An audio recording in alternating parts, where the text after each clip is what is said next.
দেশের ৬টি অঞ্চলের উপর দিয়ে ঘন্টায় ৬০ কিলোমিটার বেগে দমকা অথবা ঝড়ো হাওয়া বয়ে যাওয়ার আশঙ্কায় নদী বন্দরগুলোতে ১ নম্বর সতর্ক সংকেত দেখাতে বলা হয়েছে। আসসালামু আলাইকুম, দিনাজপুরটিভি.com এর আবহাওয়া সংবাদে আপনাদের স্বাগত। বৈরী আবহাওয়ার কারণে দেশের বিভিন্ন বিভাগে আজ দিনভর মাঝারি থেকে ভারী বৃষ্টিপাতের পূর্বাভাস দিয়েছে আবহাওয়া অধিদপ্তর।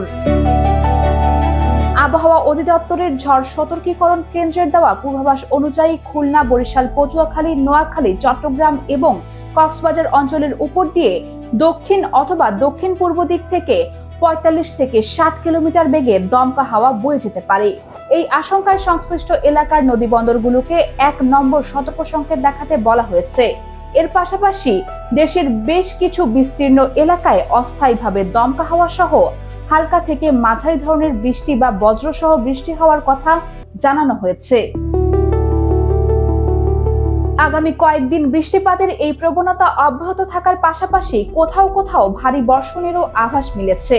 আবহাওয়া অফিস জানিয়েছে, রংপুর, রাজশাহী, ঢাকা, ময়মনসিংহ এবং সিলেট বিভাগের অনেক জায়গায় এমন বৃষ্টিপাত হতে পারে।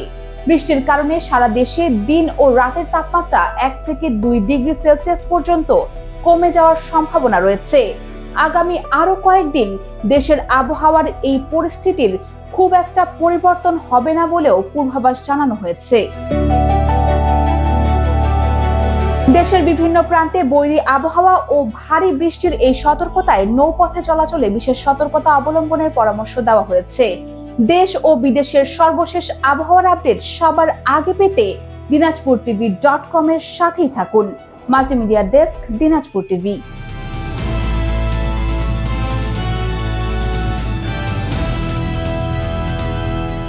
দিনাজপুর টিভি মানুষের জীবনের কথা বলে।